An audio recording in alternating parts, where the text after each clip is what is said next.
Silence can be romantic in dramas. It can be that soft, meaningful quiet where two people finally understand each other without talking. Pengantin Diamku takes that idea, snaps it in half, and then uses the sharp edge to cut you. Because this isn't quite as comfort. This is quite as captivity. Quite as erasure.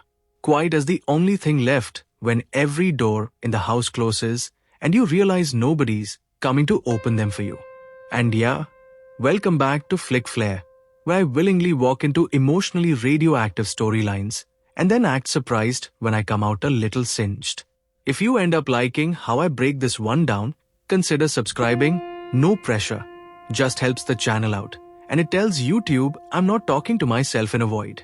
I'm going to keep spoilers moderate today, meaning we're going to talk about the premise and the big emotional engines you can already feel in the setup.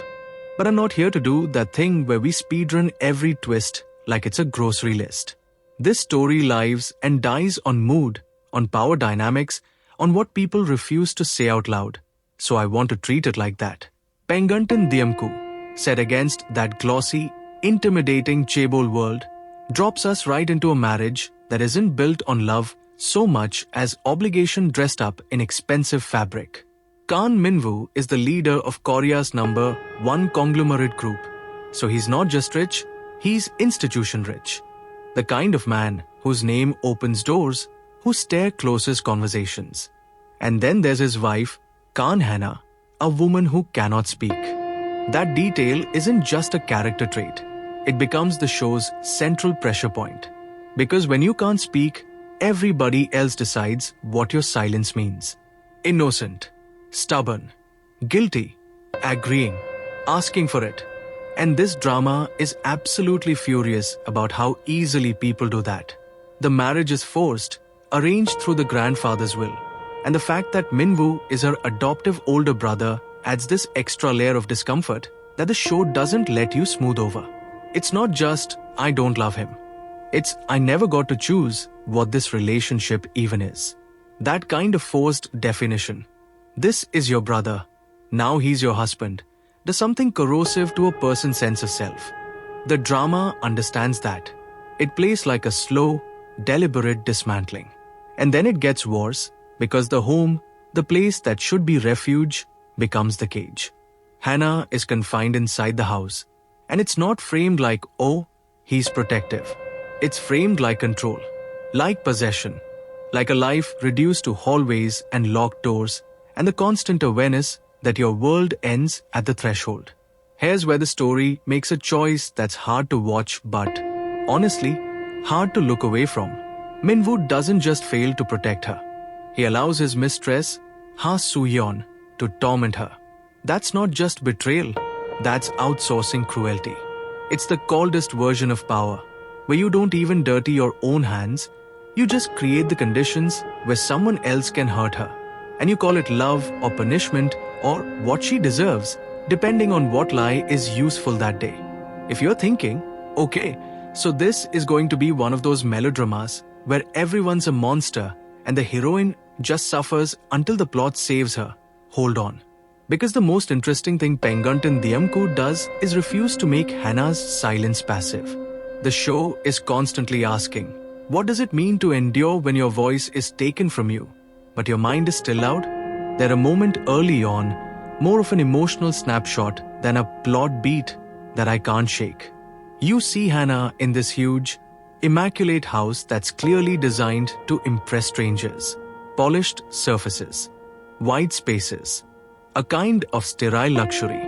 And she's moving through it like someone trying not to disturb the air. The camera lingers on her hands more than her face, because her hands are doing all the talking her mouth can't. She reaches for a door, hesitates, pulls back. She hears footsteps, sharp, confident, approaching, and her posture changes before we even see who it is. That's the kind of detail that tells you everything about what her daily life feels like. Her body is bracing on autopilot. Her nervous system is already answering questions nobody asked out loud. And let me say this carefully, because I don't want to romanticize suffering. The drama's depiction of confinement is effective not because it's shocking, but because it's repetitive. It's routine. That's what makes it frightening. Abuse isn't always one big, explosive scene. Sometimes it's the slow, grinding normalization of disrespect until the victim starts thinking, maybe this is just my life now. Let me rehook you with the central question the show dares you to sit with.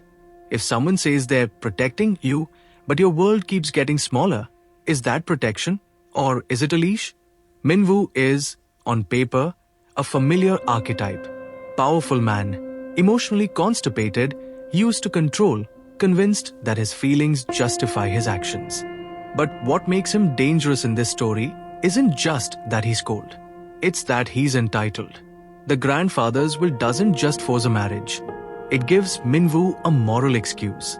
This is what family wanted. This is legacy. This is duty. And duty is such a convenient mask for ownership. Hannah's muteness takes that entitlement and turns it into a weapon others can use against her. Because if she can't speak, she can't defend herself in the way society recognizes as valid. She can cry, she can gesture, she can shake her head, she can write, she can plead with her eyes. But the people around her can still say, she never said no. And if that sentence doesn't make your stomach turn, I genuinely don't know what to tell you. This drama is not subtle about the cruelty of that logic.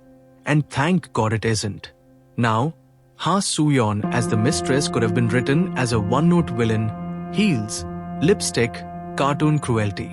But the way the storyline frames it, what's truly disturbing is not just that she hurts Hannah. It's that she's allowed to. That permission is the real violence. When Minwoo lets Soo-yeon torment Hannah, it tells us everything about how he ranks women in his world. One is a possession to control. One is a desire to indulge. Neither is a person.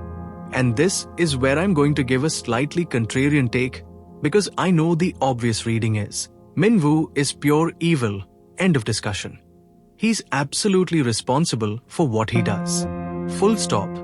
But Pengantin Diamku isn't actually at its strongest when it treats him like a mustache-twirling villain. It's at its strongest when it shows how ordinary his self-justifications are.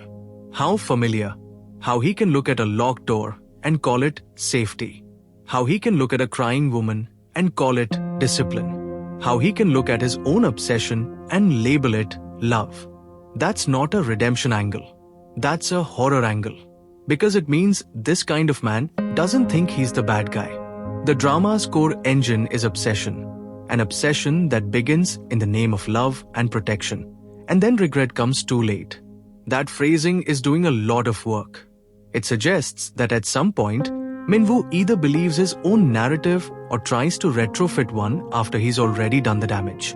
And it suggests the story is going to take us into that ugly territory where someone realizes they destroyed the thing they claim to cherish, but the realization doesn't undo anything. What I appreciate is that Hannah isn't positioned as someone waiting to be saved. The storyline makes it clear. She decides to divorce him to protect herself and the child she's carrying. That decision matters. That's agency. That's a mother drawing a boundary with whatever strength she has left. And because she can't speak, the decision becomes even more powerful. Because she's not delivering a monologue to the ceiling, she's moving her life with action. The show understands that sometimes the loudest thing a person can do is leave. If you've watched enough dramas in this lane, you know there's a risk. The narrative can start to fetishize the heroine's suffering. It can treat her pain like aesthetic wallpaper, beautiful tears in soft lighting, misery as mood. Pengantin Diamku flirts with that danger simply because the premise is so heavy. But when it's working, it counters that impulse by making the suffering feel degrading rather than glamorous. The house doesn't feel like a palace. It feels like a museum where she's the exhibit. And I need to be honest about my own reaction here. I found parts of this genuinely hard to sit through. Not because it's too dramatic, but because it's too recognizable in how it depicts control. That particular kind of control where the abuser doesn't have to scream. He just has to decide. Decide where you go. Decide who sees you. Decide what you're allowed to know. Decide what you're allowed to be. There were stretches where I caught myself holding my breath. And that's not me being poetic, that's my body reacting like it's in the room. Quick self-aware aside, I also caught myself doing that thing where I start bargaining with the screen like the characters can hear me. Girl, please don't go into that hallway. Like, I'm a sports commentator for bad decisions. It never works, but I keep trying. One of the biggest creative challenges in a story like this is making a non-speaking character feel fully dimensional without turning her into an icon or a symbol.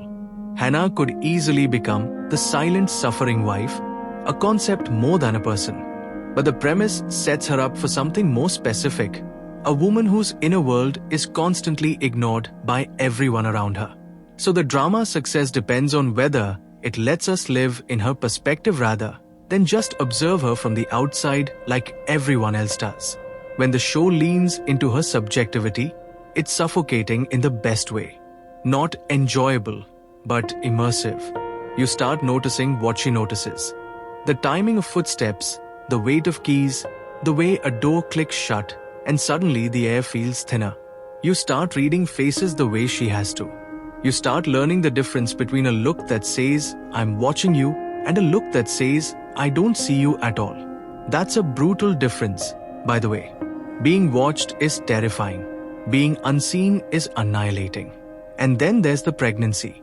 Again, I'm staying within what the storyline confirms, but thematically, that pregnancy changes everything. It raises the stakes, yes, but it also changes the moral geometry of the story. Because now, it's not just about a woman trying to survive a marriage. It's about a woman trying to prevent a child from being born into a system of control. That's a very different kind of fear, and it's a very different kind of courage. Let me pull you back in with another uncomfortable question the drama keeps poking at. If a man only becomes protective when he's afraid of losing you, was it ever protection or just panic? The title, Pengantin Diamku, My Silent Bride, feels like it's doing double duty. On one level, it describes Hannah's inability to speak. On another level, it sounds like ownership. Like she is an object defined by her silence, claimed by someone else. And if the drama is even half as intentional as it feels, that title is not romantic. It's accusatory. It's a label the world sticks on her, and the story spends its time ripping at the label to show the person underneath. Let's talk about structure and momentum for a second, because this type of plot can easily get stuck in a loop. Hannah suffers, Minwoo is cruel, Soo-yeon escalates, repeat. If that's all it is, it becomes misery treadmill storytelling, and the viewer either checks out or becomes numb. What keeps Pengantin Diamku moving is the way it frames the marriage not as a static prison, but as a pressure cooker. The confinement isn't just she's locked in. It's she's being pushed toward a breaking point, and the story wants you to feel the inevitability of that break. And when the divorce decision enters the picture, it becomes the first true pivot in the narrative's emotional geometry. Suddenly, there's a line in the sand. Suddenly, the question isn't how long can she endure, it's what happens when she refuses to endure anymore. That's where obsession stories get dangerous, because the controlling partner often interprets boundaries as betrayal. And betrayal, to an obsessed person, is permission for escalation. This is also where the chaebol setting matters beyond aesthetics. Conglomerate power is social power. It's legal power. It's narrative power. People like Minwoo don't just control a house. They control the story people are allowed to tell about that house. They control reputations. They control who gets believed. So when Hannah decides to divorce, it's not just a relationship conflict. It's a war over reality. Who gets to define what happened behind those doors? Ha Soo-yeon, meanwhile, functions like a living symptom of that world. She's not just the other woman. She's what happens when a system rewards proximity to power more than it rewards basic decency. Her ability to torment Hannah doesn't come from physical strength. It comes from social permission. From knowing Minwoo will not punish her. From knowing the house staff, the environment, the rules of the space all bend toward the person with money and status and favor. And I want to linger on that because drama sometimes treat mistresses like isolated villains when the scarier truth is that they're often enabled by the same structures that enable the man. Suyeon isn't operating in a vacuum. She's operating in a climate. The climate is women are disposable, silence is consent, and love is possession. A lot of this drama's emotional punch is going to live or die on performance choices, especially for Hannah. When a character can't speak, every micro behavior becomes dialogue. The way she blinks when someone lies to her. The way she holds her shoulders when someone enters the room. The speed of her breathing when she's trying not to react. If the performance goes too restrained, she becomes unreadable. If it goes too expressive, it becomes theatrical. The sweet spot is that haunting middle where you feel everything she's not allowed to say. And it's not just Hannah. Minwoo's performance has to thread a needle too. Because the character is in a position of immense power, and the temptation for an actor is to play him as aggressively cruel all the time. But the most realistic, and therefore the most disturbing, version of this man is the one who can be calm while doing unforgivable things.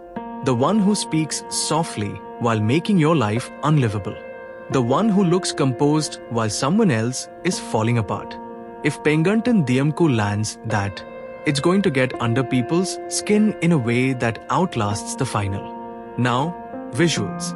Even without getting overly technical, you can feel the drama's visual language aiming for contrast. The mansion as gleaming wealth versus the emotional rot inside it. That kind of setting is perfect for stories about control because it's inherently performative. These houses are built to be seen. They're built to project stability. And meanwhile, in the private corners, someone is being erased. If the cinematography is smart, and from the way the story is framed, it wants to be, it'll use space as a threat. Wide hallways that make you feel exposed. High ceilings that make you feel small. Door frames that look like borders rather than entrances. And when the story focuses on sound, the silence becomes an instrument. This is a show about a woman who cannot speak, so of course it's going to make you listen harder. The absence of her voice becomes this constant negative space. You start noticing every other sound as intrusive. Footsteps feel like warnings. A phone vibrating feels like a verdict. Even a soft closing door can feel like a punchline. You're not going anywhere. Let me pull you in again, because this is where the drama stops being just a plot and starts being an experience. What does it do to you, as a viewer, when the person suffering can't even narrate her own suffering out loud? Some viewers are going to find that frustrating. They'll want the catharsis of verbal confrontation, the big speech, the "I won't take this anymore" moment. But I think the show's commitment to silence is precisely the point. A lot of real victims never get a clean monologue. They get interrupted, dismissed, misrepresented. They get told they're overreacting or lying or being dramatic. So the drama making you sit in that lack of easy catharsis can feel like a dare. Can you still stay empathetic when the story doesn't package the pain into a satisfying speech? At the same time, the drama has to be careful not to confuse silence with mystery. Hannah isn't a riddle to solve. She's a person. And I'm going to keep coming back to this as we go, because it's the moral test of the writing. Does the story allow her to be complicated, angry, flawed, even messy? Or does it keep her pure and fragile to make the cruelty look worse? Because the cruelty is already horrific. The show doesn't need to sanitize her to justify our sympathy. And honestly, that's another contrarian thought I had while watching. Sometimes these stories accidentally flatten the heroine into a saint because they're afraid the audience won't support her if she's not perfect. But support shouldn't be conditional on purity. If Hannah makes choices that are sharp, desperate, even morally grey in pursuit of freedom, that doesn't make her less worthy of care. It makes her real. The drama's best version of itself would understand that. When the storyline says a woman slowly collapses in silence, that word slowly matters. The collapse isn't a single dramatic moment. It's 1,000 small surrenders. It's the way she starts walking quieter, the way she stops expecting kindness, the way her eyes stop searching the room for help because she's already learned there isn't any. That's the kind of character arc that can break an audience if it's portrayed with patience and respect. And then, because this is a drama, it also needs counter-pressure. It needs the seed of resistance. The divorce decision is that seed. The pregnancy is that seed. The instinct to protect the child becomes the spark that reintroduces movement into her life. Even if she's trapped physically, her mind begins planning. That's the shift that turns a suffering narrative into a survival narrative. One of the most chilling dynamics in this setup is the triangle of Minwoo, Hana, and Soo-yeon. It isn't a love triangle in the cute, competitive sense. It's a triangle of domination. Minwoo holds formal power. Soo-yeon is granted informal power through favoritism. And Hana is the designated target, the one who is supposed to absorb everyone else's ugly feelings so the powerful can remain clean. And I have to talk about Minwoo letting Soo-yeon torment Hana, because it's the kind of detail that reveals character more than any speech ever could. If he was simply indifferent to Hana, he might ignore her. But letting someone hurt her implies attention. It implies intent. It implies he's using pain as a language, because it's the only language he thinks works. That's what makes him terrifying. He's engaged. He's invested. His obsession isn't passive. Here's another rehook. Because if you're still with me, you've probably felt the same dread I did. What happens when the person controlling you decides their control is for your own good? That's where the regret element becomes fascinating. The storyline promises regret that comes too late. That's a loaded promise. It suggests the narrative might eventually force Minwoo to see Hana as human, not property. But too late means the damage has already set. And I'm always wary of stories that use regret as a way to soften accountability. Regret isn't restitution. Regret doesn't restore health. Regret doesn't untraumatize someone. So the question becomes, what is the drama using regret for? If it's using regret to excuse him, that's a problem. If it's using regret as punishment, if the regret is part of the horror, part of the cost of obsession, then it becomes narratively satisfying in a darker way. Because the cruel irony of obsession is that it often destroys the very thing it claims to protect. And then the obsessed person is left with the ruin they caused, insisting they were doing it out of love. There's also something deeply pointed about making Hana mute in a story about powerful men and family legacies. Chaebol narratives are often about image, press conferences, public statements, corporate warfare, men giving speeches in glass buildings. This drama takes that world and centers someone who can't participate in it verbally. It's like the story is saying, while these men are talking, women are surviving. While they're making declarations, someone is learning how to breathe quietly so they don't get noticed. And I know some people will ask, is the drama too bleak? Does it cross the line into exploitation? I can't answer that definitively in one sweep, because it depends on how the writing handles Hana's interiority and whether it gives her real strategic choices rather than just reactive suffering. But I can tell you my personal threshold and where I started to worry. Whenever Soo-yeon's torment feels like it exists for spectacle rather than character. Whenever the camera seems more interested in making the cruelty juicy than in showing its consequences. That's where I get uncomfortable, not because I want sanitized stories, but because I don't want pain treated like entertainment seasoning. At its best, the drama doesn't ask you to enjoy the suffering. It asks you to witness it. There's a difference. Enjoyment is passive consumption. Witnessing is responsibility. Witnessing asks you to feel, to judge, to reflect. And this story, with its emphasis on silence, has a way of making you feel like you're in the room, like you're one of the people who could intervene but doesn't. That's a nasty mirror, and I think it's intentional. Hana's choice to divorce to protect herself and her unborn child also reframes the narrative around motherhood in a way that isn't sentimental. It's not the glossy "motherhood makes you magical" trope. It's the gritty reality that sometimes motherhood is the moment you stop tolerating what you've been trained to tolerate, because now the cost isn't just yours. That's powerful. That's also heartbreaking, because it implies she had to reach that extreme to be allowed by herself, by fate, by the story, to prioritize her own survival. And let's not gloss over how vicious the isolation is. Being locked inside a house isn't just physical imprisonment, it's social disappearance. You lose access to friends, to outside perspective, to reality checks. When abuse happens in isolation, the abuser's version of reality becomes the only version available. It's gaslighting without even needing lies, just absence. Absence of other voices. Absence of alternative narratives. Absence of anyone to look you in the eye and say, "This is not normal." Which brings me back to the show's use of silence. Silence is not merely the lack of speech. Silence is the lack of witness.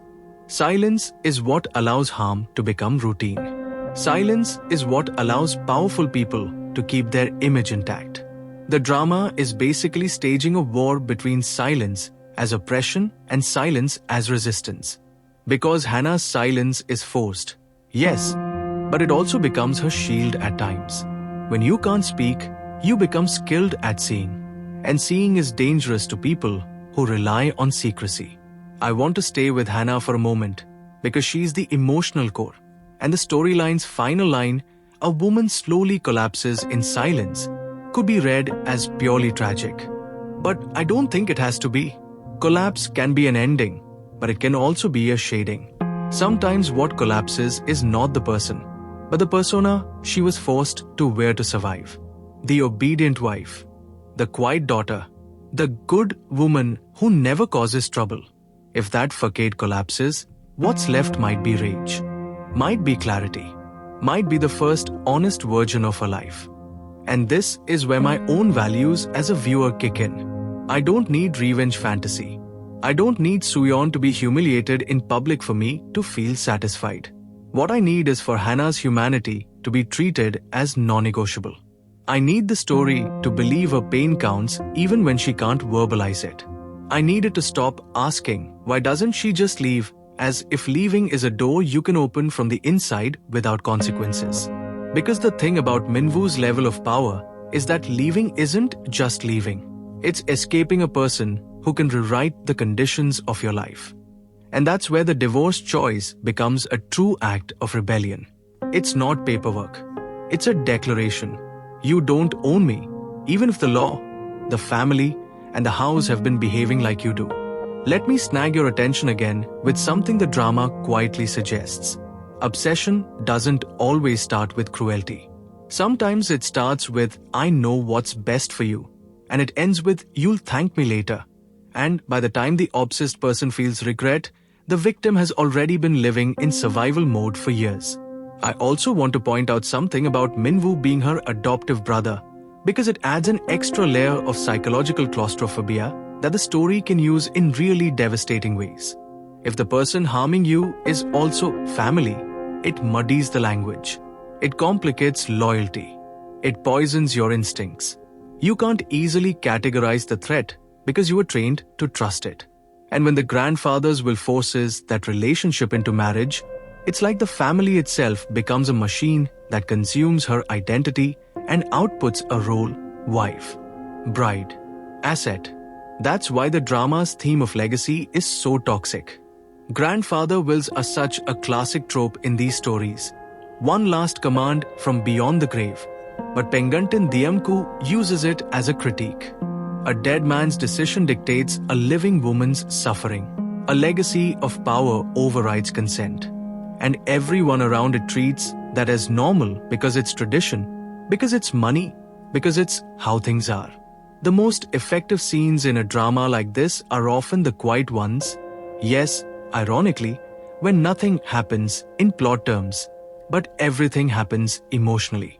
Hannah alone in a room, hearing laughter from another part of the house. The kind of laughter that tells you someone is comfortable while you are not.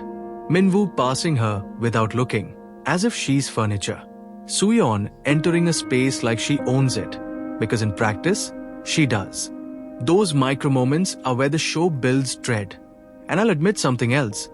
I'm very sensitive to stories where the heroine is isolated and punished while the world shrugs. That particular cruelty, social indifference, gets under my skin more than the overt villainy does. I can handle a villain. What breaks me is a room full of people choosing not to see. And this drama setup practically guarantees that sensation, because the house itself becomes a closed ecosystem. The rules of the outside world don't apply. The only law is Minwoo's mood. There's a reason the divorce decision is framed around protecting herself and the child. Protection is the word Minwoo probably uses to justify his control. So when Hannah uses that same concept, protection, as her reason to leave, it becomes a direct challenge to his narrative. It's her saying, without speaking, you don't get to own that word. And for an obsessed man, that's not just defiance. That's theft. He thinks he owns the story, the meaning, the justification. Watching someone reclaim language, especially someone he's defined by silence, is the kind of thing that can trigger the spiral, which leads to the regret too late promise again. I keep circling it because it's the emotional time bomb. Regret can be written as tragedy for the abuser, and I'm not interested in that. But regret can also be written as indictment. You had every chance to stop. You chose not to. Now live with the echo of your choices. If the drama commits to that, the regret becomes less about him feeling sad and more about him being forced to confront his own monstrosity without the comfort of denial. And I think that's where Pengantin Diamku wants to live, in discomfort, not in neat morality, not in easy catharsis, in that messy, painful space where love and control get confused by people who benefit from the confusion. I'm going to end this stretch on a thought that feels small but is actually huge. In a story where the heroine can't speak, every act of listening becomes a moral act. Who listens to Hannah? Who refuses to? Who pretends to listen but only hears what they want? Because once you start tracking that, the drama stops being just about one awful marriage and starts revealing an entire world that's structured to ignore certain people until they disappear. And the way the camera lingers on Hannah's quiet endurance starts to feel less like melodrama and more like a warning about what power does when nobody challenges it. Because power loves silence. It loves it the way a fire loves a sealed room. Nothing comes in to disrupt it, and everything inside gets used up faster. And if Pengantin Diamku is doing what I think it's doing, then it isn't just telling you a story about a bad husband and an even worse environment. It's training you, scene by scene, to notice how silence is manufactured. Not chosen, not natural, manufactured. One of the smartest moves a drama like this can make is refusing to let the audience stay comfortable in the obvious villain lane. Yes, Minwoo is the architect of the cage. Yes, Soo-yeon is an active participant in harm. But the nightmare gets truly suffocating when you realize how many invisible hands help build that cage without ever showing up as a named antagonist. Family expectations, corporate image, staff who keep their eyes down, a society that treats a woman's voice as optional in the first place, and then acts shocked when she can't use it. There's a particular kind of frustration that creeps in when you watch a mute character be spoken over. You start wanting to physically reach into the screen and move people out of a way. And that reaction matters because it's the show's emotional strategy. It makes you feel the constant interruption as a kind of assault. Not a dramatic slap, but a daily grind. People deciding what she meant, what she wants, what she deserves, because she doesn't get to correct them in the way that counts in their world. Here's the next hook I want to throw at you, because it's the key to why this premise hits so hard. How do you prove your reality in a house that's designed to erase it?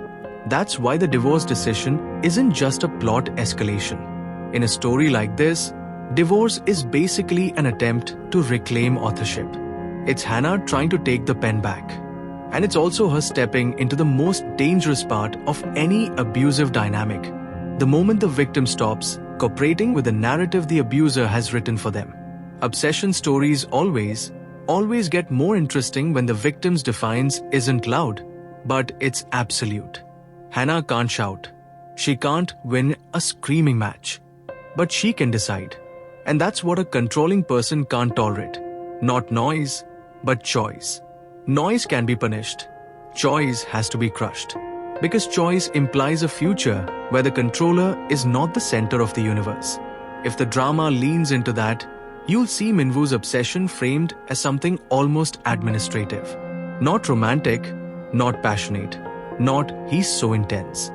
More like paperwork, more like policy. He doesn't merely want Hannah near him. He wants her defined by him.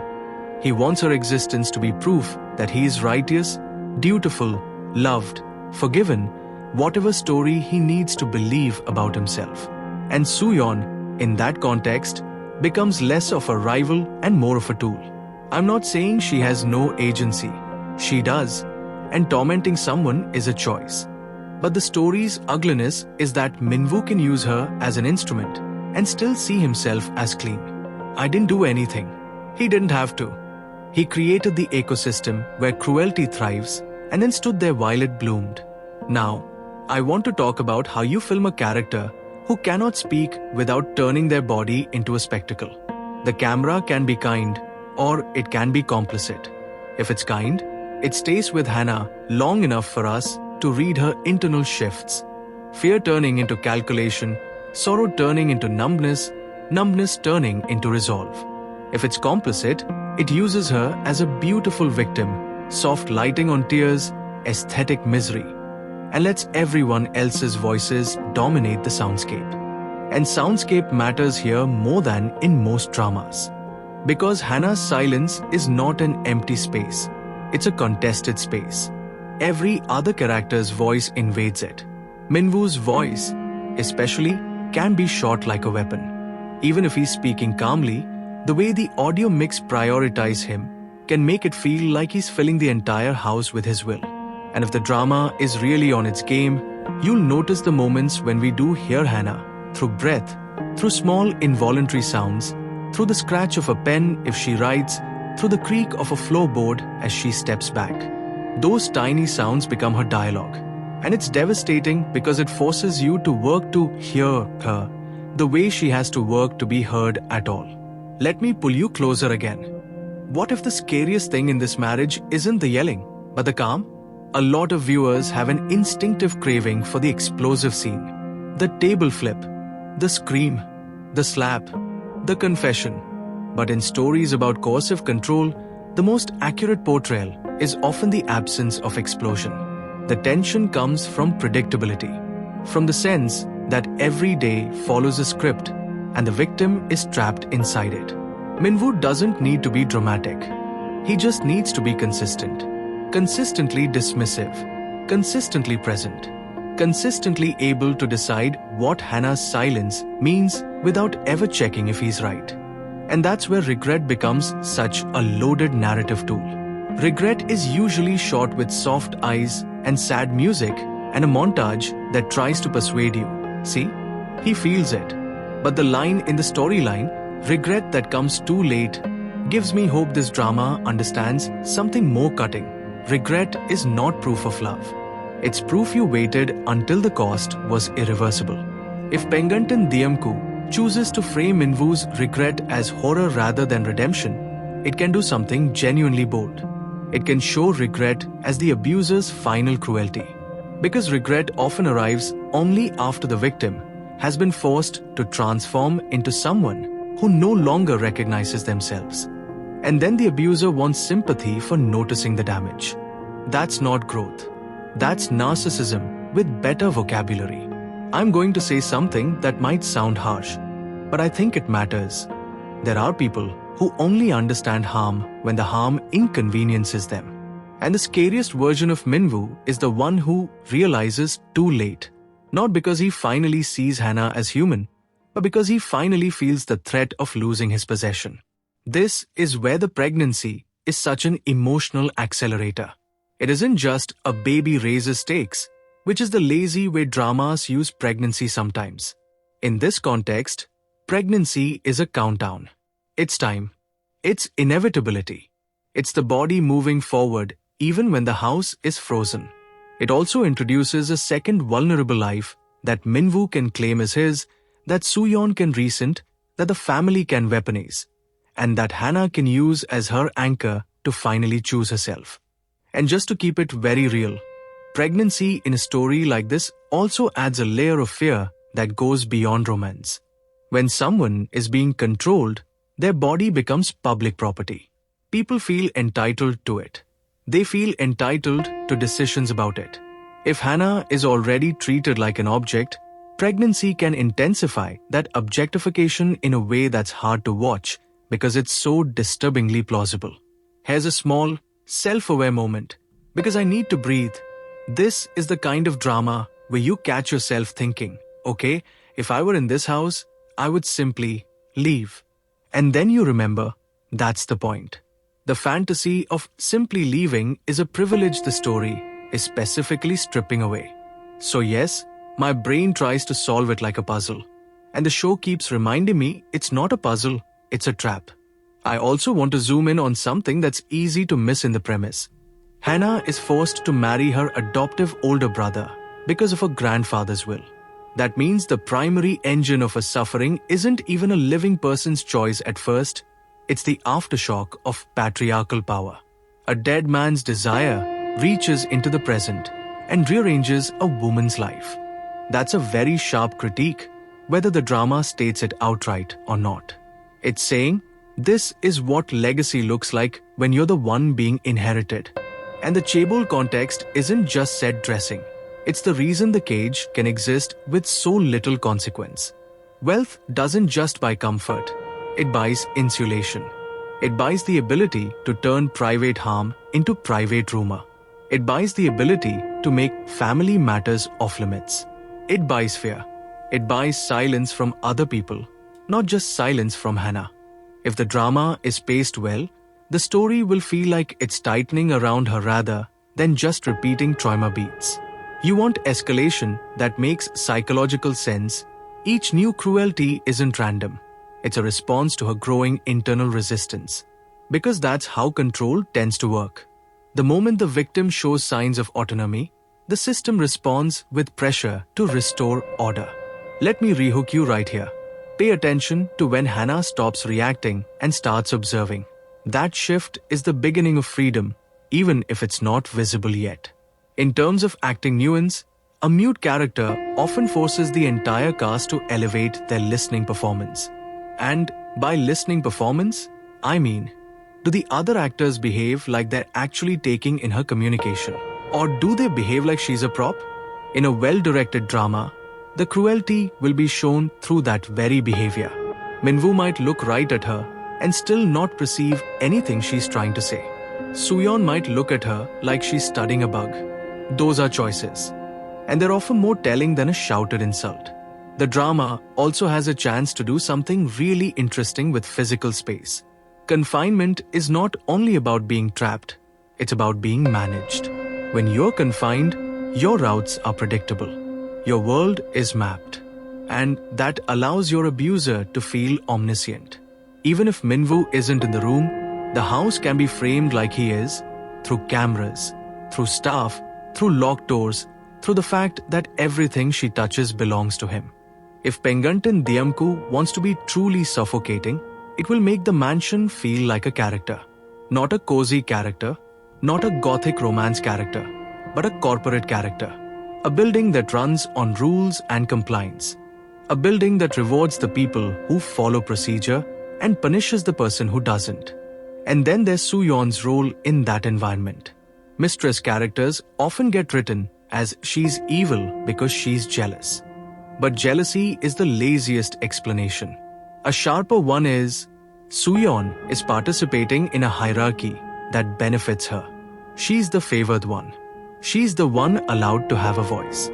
And she uses that allowance to dominate the woman who has none. That dynamic is grotesque, but it's also psychologically coherent, which is why it lands harder. If the drama gives Soo-yeon even a hint of insecurity, again, not excusing her, then her tormenting of Hannah becomes about shoring up her position. Because in these worlds, Women are pitted against each other for scraps of male approval, and the cruelty becomes a kind of currency. The more you can prove you're aligned with a powerful man, the more safe you feel. Until you realize you're never safe. Because the man who lets you torment someone will also eventually let someone torment you. There is chilling symmetry there, and I hope the writing is brave enough to acknowledge it without falling into girl boss villain aesthetics.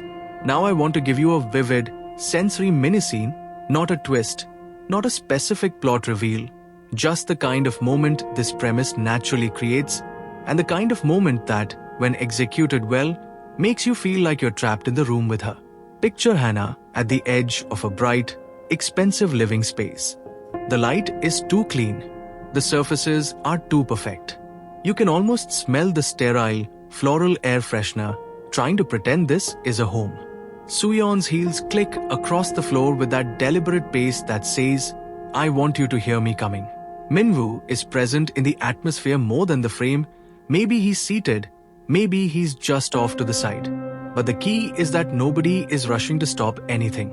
Hannah tries to communicate, maybe with her hands, maybe with a note, maybe just with pleading eye contact. And the response she gets isn't a conversation.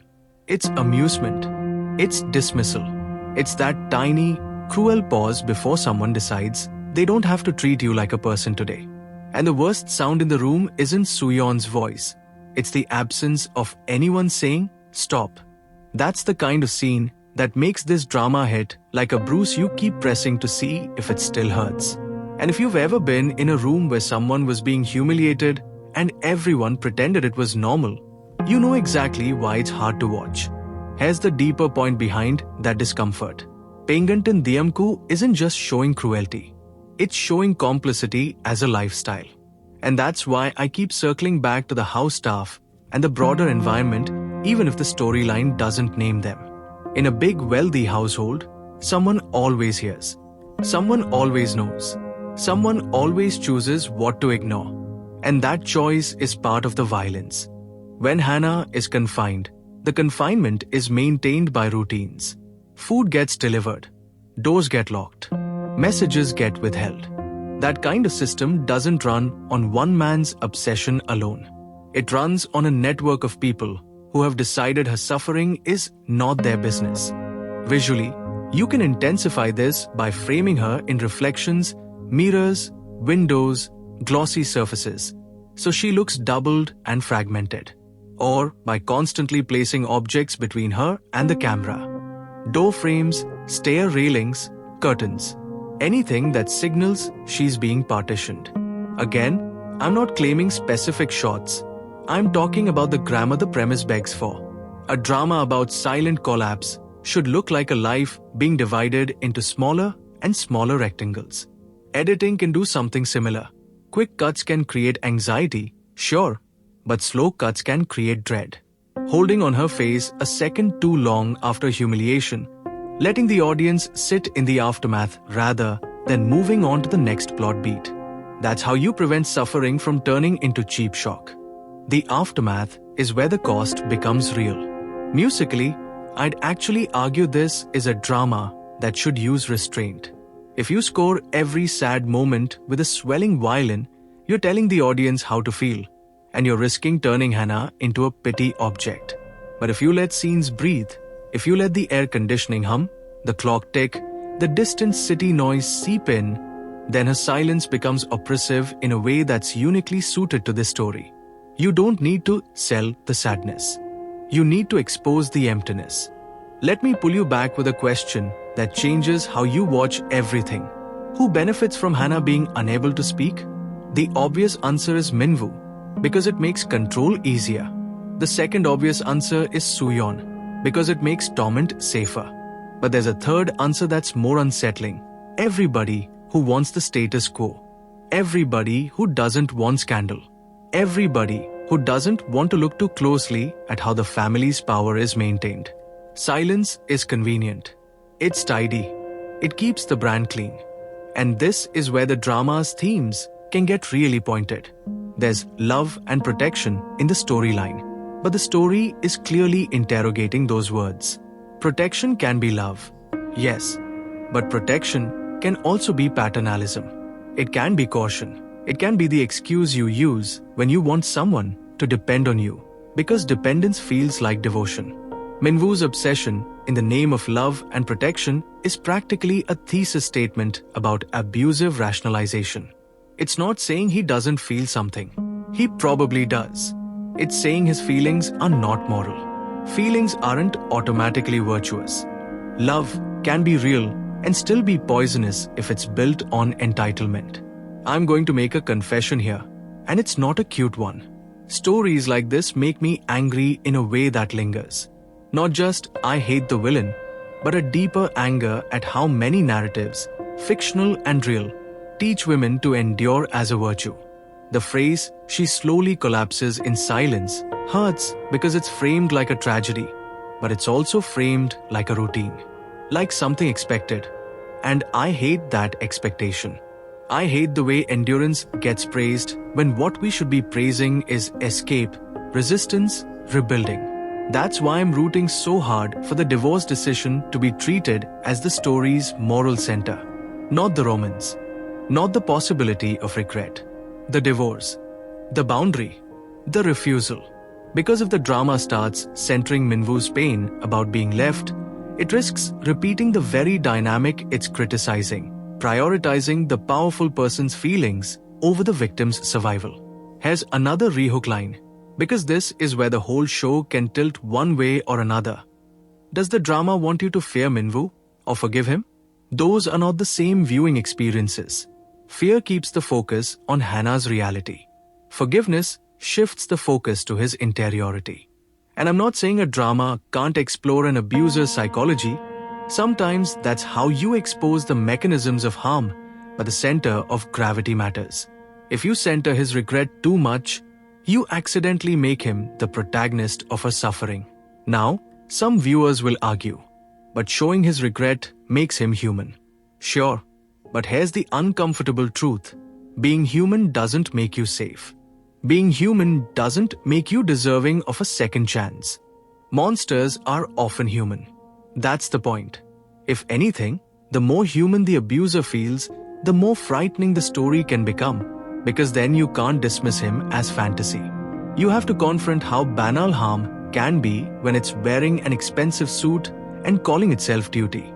And speaking of duty, the grandfather's will is like a curse in this story. It forces the marriage, but it also gives everyone an excuse to look away. It was the will. Like the will is a natural disaster. Like no living person is responsible. That's such a common social mechanism. Shifting accountability onto tradition, onto ancestors, onto family values. Anything to avoid saying, we chose this. There's also an inherent tragedy in the adoptive sibling angle that doesn't need sensationalizing. If Hannah grew up in the same family structure, then she likely learned early to suppress her needs to survive socially. Adoption dynamics can involve gratitude pressure, identity instability, and a constant awareness of being allowed to belong. Again, I'm not inventing her childhood details. I'm pointing out what the setup implies psychologically. If she's been trained to be grateful and quiet, then confinement in marriage is an extension of a lifelong pattern, belonging in exchange for self-erasure. And that makes her decision to divorce even more radical. It isn't just leaving a husband. It's refusing a lifetime of assigned roles. If the drama is at all thoughtful, it will show that leaving is not a clean liberation fantasy. Leaving is terrifying. Leaving is grief.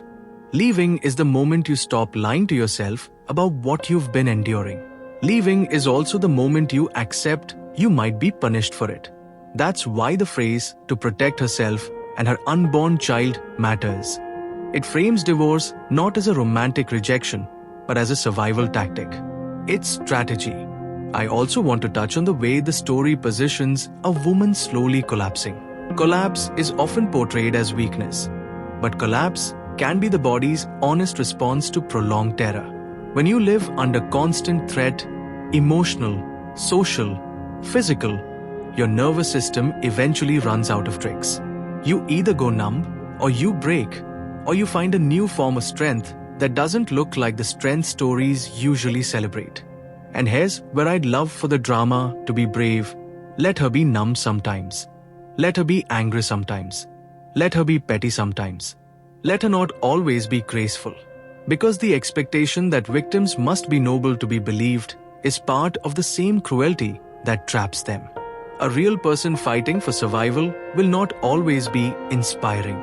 They will be messy. They will make imperfect choices. They will contradict themselves. That's not a flaw in writing, that's humanity. Let me grab your attention again with a surprising observation. In a story about a woman who can't speak, the most violent act might be forcing her to perform calm. Think about it. When you can't speak, your face becomes your statement. So if you show fear, they punish you for being dramatic. If you show anger, they punish you for being ungrateful. If you show sadness, they punish you for being weak. And if you show nothing, they punish you anyway because your blankness becomes a provocation. That's the trap. You're forced into constant emotional labor, managing your own expression so you don't trigger someone else's cruelty, while also being denied the relief of telling your truth. That's why the best performance moments for Hannah, if the actress nails it, will be the moments where the mask slips for half a second. A flicker of disgust, a flash of fear, a tiny recoil. Those micro cracks are the story. On the flip side, Minwoo's mask likely looks like composure. His power allows him to be still. He doesn't have to fidget. He doesn't have to plead. Everyone else adjusts to him. That physical stillness can read as cold, but it can also read as entitled. Like he cannot conceive that the world would not bend. And Sooyeon's physicality, in contrast, is often written as movement. She can roam the house because she's not the one being confined. She can invade spaces. She can appear unexpectedly. That mobility is power. If the drama's blocking and staging emphasizes that Hannah pressed near walls, Sooyeon centered in rooms, it visually reinforces the hierarchy without needing dialogue. Now, I want to talk about pacing again, because there's a fine line between slow burn dread and emotional stagnation. If a drama keeps Hannah trapped too long without giving her internal strategy, viewers can start to feel like the show is punishing them too. That can be effective if it's intentional and purposeful, but it can also backfire if it feels like the writers are just milking suffering for runtime. The divorce decision is the narrative's oxygen tank. It introduces momentum and possibility. Not necessarily hope. This story doesn't feel like it's promising easy hope, but possibility. And possibility is what keeps a viewer emotionally engaged. You need the sense that Hannah has a direction, even if the path is dangerous. Another thing I want from a drama like this is a clear depiction of the difference between love and possession. Too many dramas blur that line and call it passion. Pengantin Diamku's setup suggests it's actively condemning the blur. Obsession in the name of love is still obsession. If Minwoo is protecting her by shrinking her life, that's not protection. That's abduction with better PR. And if regret comes too late, then the show is likely interested in consequences that don't get undone by emotion. That's the part one respect. Real harm doesn't evaporate because someone cries. Trauma doesn't go away because the abuser has an epiphany. The body keeps the score. The mind changes shape. A person who has been confined learns to anticipate danger everywhere, even after the doors open. Here's a rehook that's less about suspense and more about meaning. The drama is asking whether love, without respect, is just a prettier word for control. And if you're a newcomer to this type of storyline, let me set expectations emotionally, not plot-wise. This is not a will they, won't they. This is a how far will it go. The tension isn't romantic, it's moral. It's about watching a person's boundaries get tested, then watching what happens when those boundaries finally become non-negotiable. I also think it's important that Hannah's choice is motivated by protecting herself, not only the child.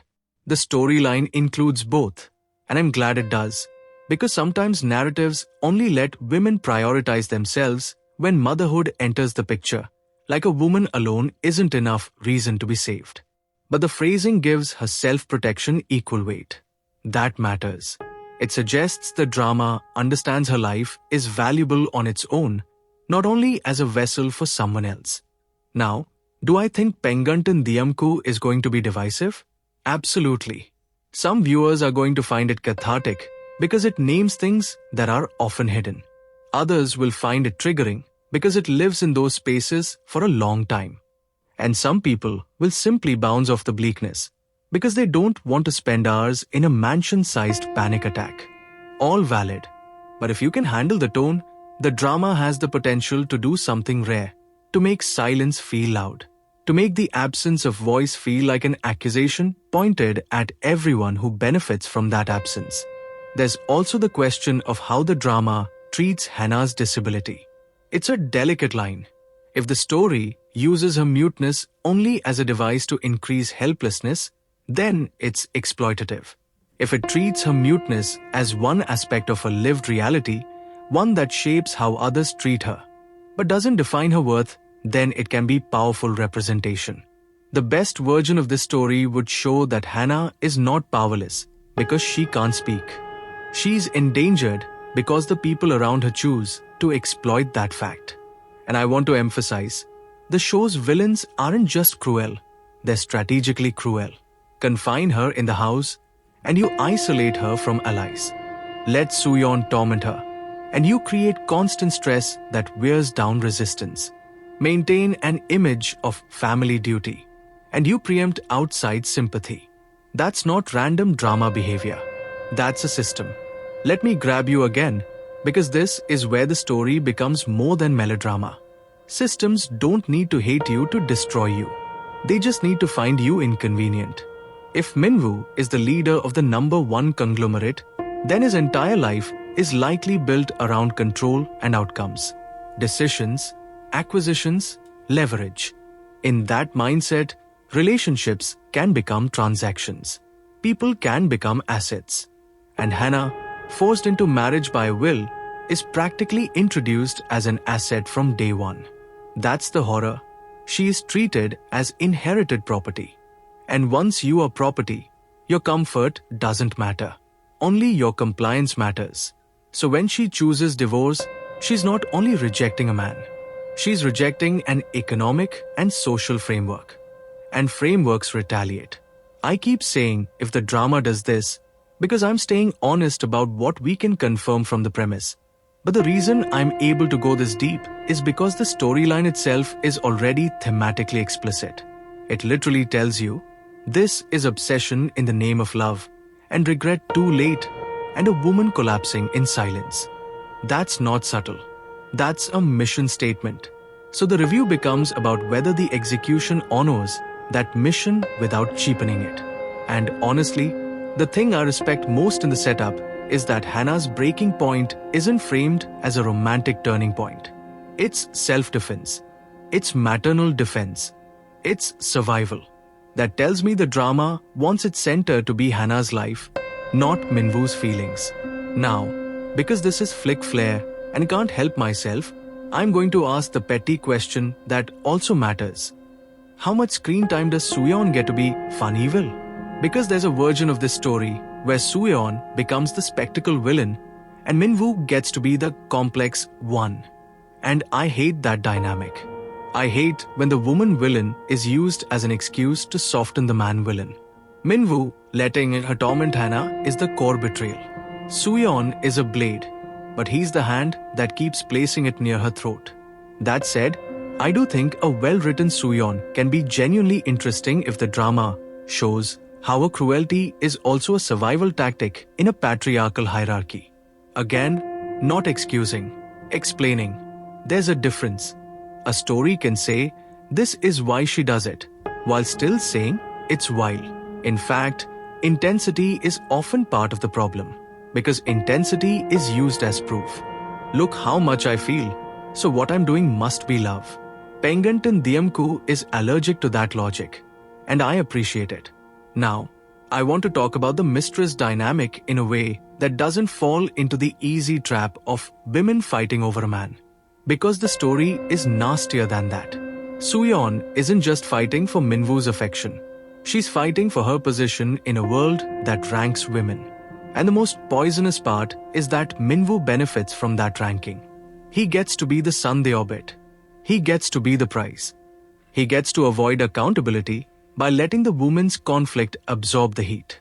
The storyline gives us enough to know Soo-yeon is actively tormenting Hana, and Minwoo permits it. That permission is the spine of the dynamic. If you want to understand what kind of person Minwoo is, don't look at what he says to Hana. Look at what he allows to be done to her while claiming to be her protector. Because protector is such a loaded role. Protectors don't allow harm. Controllers do. Controllers allow harm as leverage. Controllers allow harm as education. Controllers allow harm as punishment for disobedience. And then when the victim breaks, they call it proof that the victim was weak all along. A drama that's brave about this will refuse to treat Hana's collapse as personal failure. It will treat it as predictable outcome. The kind of outcome any human nervous system would reach when subjected to ongoing fear, isolation, humiliation, and helplessness. Collapse is not a character flaw. It's a body trying to survive a life it was never meant to endure. Here's another rehook. Because it's the quiet pivot where the story becomes bigger than itself. The mansion isn't just a location. It's a metaphor for the kind of safety that destroys you. Think about the irony embedded in luxury confinement. The house is enormous, but her world is tiny. The rooms are beautifully lit, but her life is dark. The doors are heavy, the walls are thick, and that thickness that could have been security becomes isolation. Wealth that should create options becomes a tool to remove them. That's one of the most pointed critiques chaebol stories can make, and Pengantin Diamku has the perfect setup to make it land. Visually, this is where cinematography can either elevate the story or accidentally betray it. If the show glamorizes the mansion too much, if it indulges in luxury porn, it risks creating a mismatch between what we are meant to feel and what we are being shown. But if it shoots luxury like it's sterile, if it emphasizes emptiness and distance and echo, then the wealth becomes a texture of loneliness. It becomes something cold you can't lean on. Editing is another silent storyteller here. In stories about control, you can feel trapped through repetition. The same hallway, the same door, the same daily rituals, the same meal on a tray, the same sound of a lock. If the drama lets these patterns repeat without letting them become boring, it creates a rhythm that mirrors captivity. You don't need plot fireworks when the structure itself is oppressive. And then, music. I said earlier, I hope the score uses restraint, and I'll double down on that. The most devastating sound design choice in a story about a mute woman is not swelling music. It's letting scenes sit in near silence and forcing the audience to hear what Hana hears. The shift of fabric, the click of heels, the soft exhale she can't control, the space between words other people throw at her. Silence becomes a physical thing. This is also where the acting for Hana becomes make or break. I'm always wary of dramas that use a mute character as a shortcut to innocence. But the storyline suggests she's not just an icon of purity. She's a person who reaches a turning point and decides to divorce to protect herself and her unborn child. That's a character with intent. So the performance has to communicate intent, not just suffering. Even if she's afraid, her eyes have to carry thought. Even if she's cornered, her stillness has to carry decision. That's hard acting. That's the kind of acting where the smallest choice reads like a scream. Let me say something a little blunt. I don't care how handsome Minwoo is written or played. If the drama tries to sell obsession as romance, it loses me. And I know some viewers enjoy that toxic but hot energy in fiction. I'm not here to police what people like. But Pengantin Diamku, based on the premise alone, is not playing that game. It's framing obsession as the engine of regret and harm. If anything, it's daring viewers who romanticize control to sit in what control actually looks like from the inside: humiliation, confinement, fear, the slow erosion of self. The pregnancy component, again, adds a specific kind of gravity. If Hannah is carrying a child, then every moment of stress, every moment of threat, every moment of being trapped becomes sharper. Not in a soap opera way, in a survival way. It also makes her decision to divorce feel less like a dramatic twist and more like a moral necessity. She's not leaving because she wants a better love story. She's leaving because she wants a safer life. And if the drama is wise, it will treat that as heroic without turning it into a slogan. Real courage is not always cinematic. Real courage is paperwork and planning and fear and doing it anyway. Real courage is choosing the unknown over the known harm. Here's a small, human, slightly humorous aside because I need to unclench for a second. I swear, these dramas make me want to open a side business where I just deliver noise-cancelling headphones and legal advice to every fictional woman trapped in a mansion. Like, "Hi, yes, I'm here with your emergency divorce kit." I would be fully booked. But jokes aside, the legal and social implications of divorce in this kind of powerful family setup are part of the tension even when they're not explicitly spelled out. Divorce isn't just emotional separation. It's reputation warfare. It's family backlash. It's the kind of decision that can trigger a whole machine of pressure designed to make you back down. Even if the drama doesn't show the details, the premise already suggests the stakes. Minwoo has the resources to make leaving difficult. That's the nature of his power. Here's another rehook line to keep you leaning in. In this drama, the most important character might not be the loudest one, but the one everyone assumes will stay quiet forever. That's Hannah. And the arc implied by the premise is, she doesn't stay quiet forever. Even if her voice never comes back in a literal sense, her will becomes audible. Divorce is a form of speech. Leaving is a form of speech. Protecting herself is a form of speech. The drama is basically redefining voice as agency rather than sound. And that's a powerful thematic move because it refuses the easy trope of she gets her voice and then she's free. Freedom isn't about vocal cords. It's about autonomy. A person can speak and still be trapped. A person can be silent and still resist. The story's title might try to claim her silence as an identity, my silent pride. But the narrative, if it's doing its job, will gradually expose how that label is an imposed fantasy designed to keep her manageable.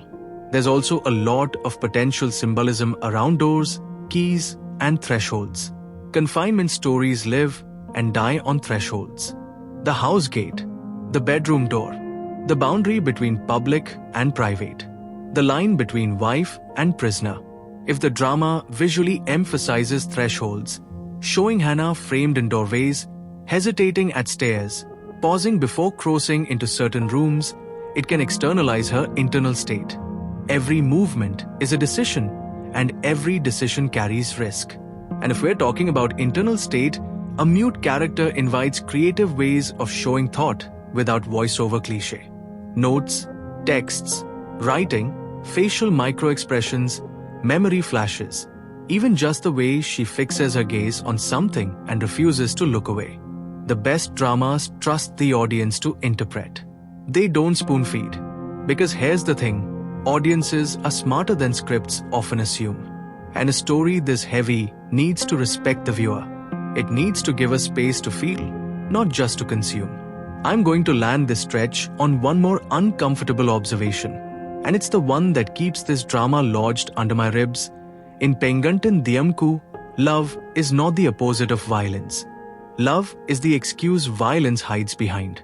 And the longer you stay inside a story that treats love as a weapon, the more you start re-evaluating every tender phrase characters like Minwoo might use, every "I'm doing this for you," every "you don't understand," every calm insistence that sounds reasonable until you notice the locked doors and the shrinking world. And you realize reason is just another tool when the person holding it refuses to let you leave. Reason is just another tool when the person holding it refuses to let you leave. And the more I sat with Pengantin Diamku, the more I realized the show isn't just interested in cruelty as an act. It's interested in cruelty as a worldview.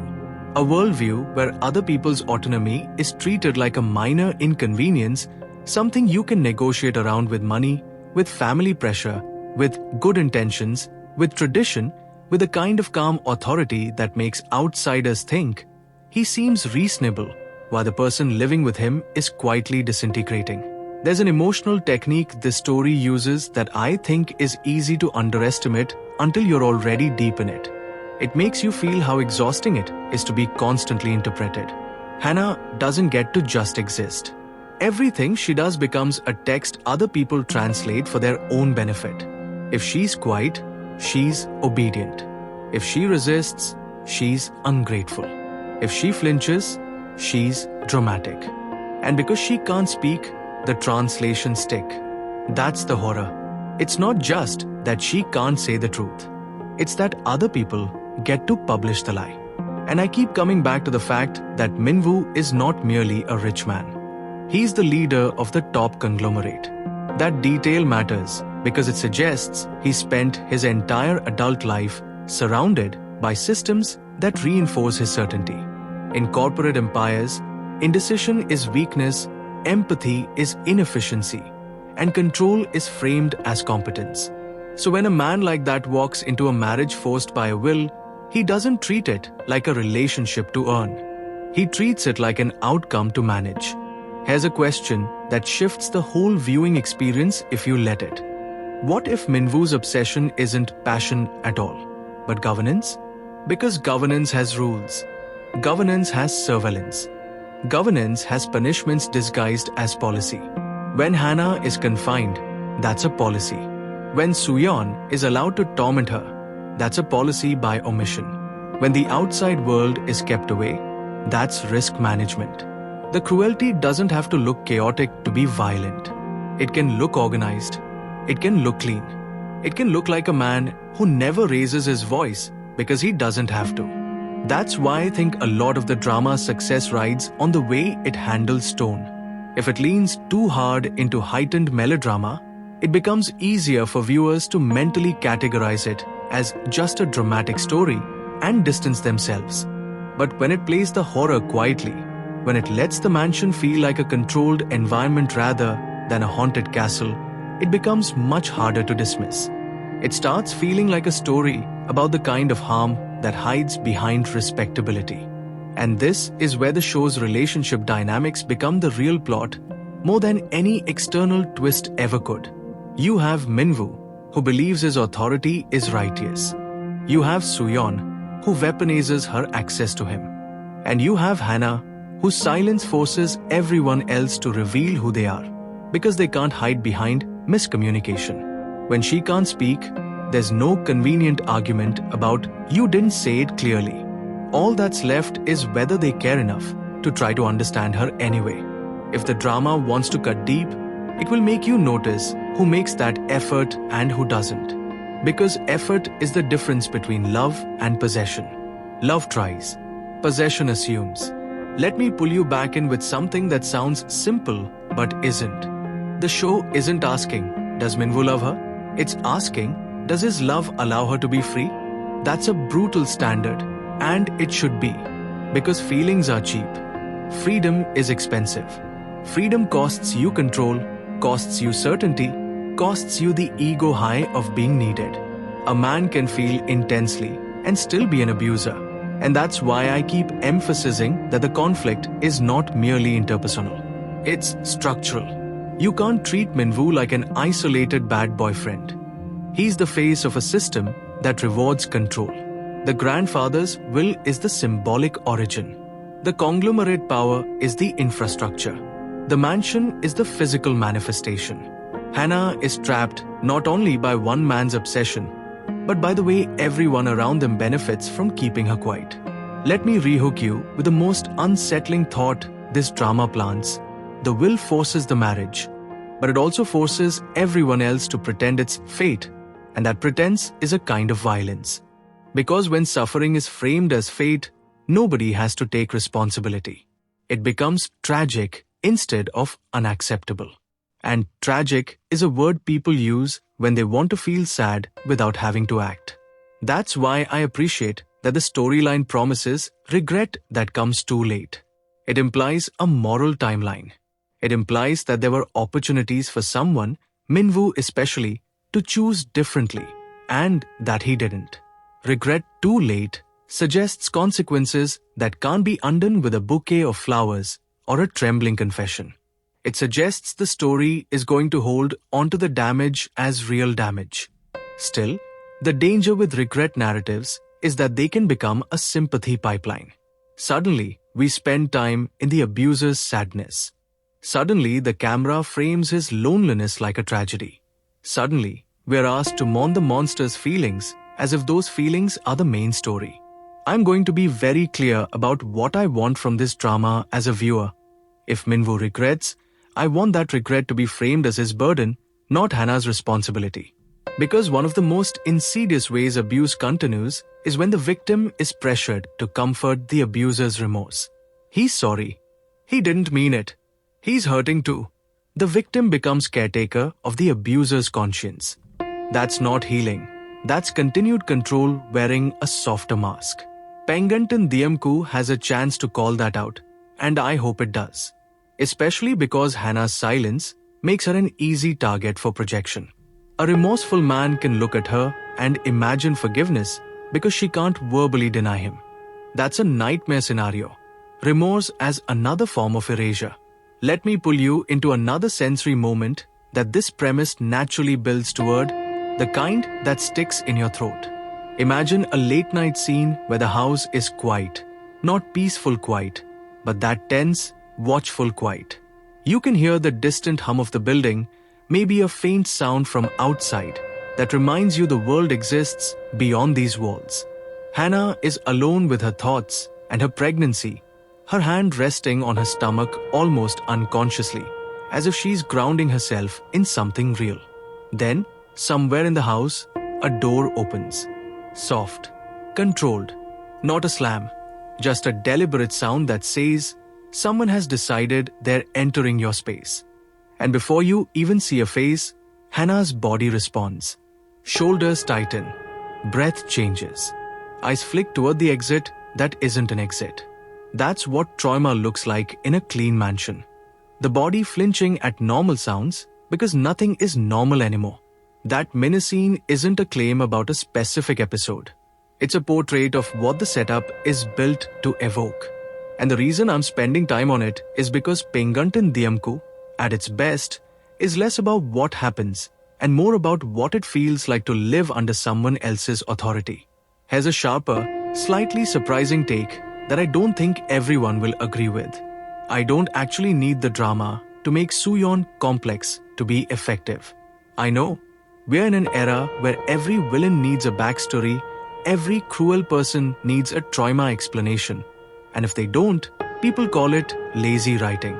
But sometimes, in stories about systemic harm, the point is that cruelty can be banal. Cruelty can be a hobby.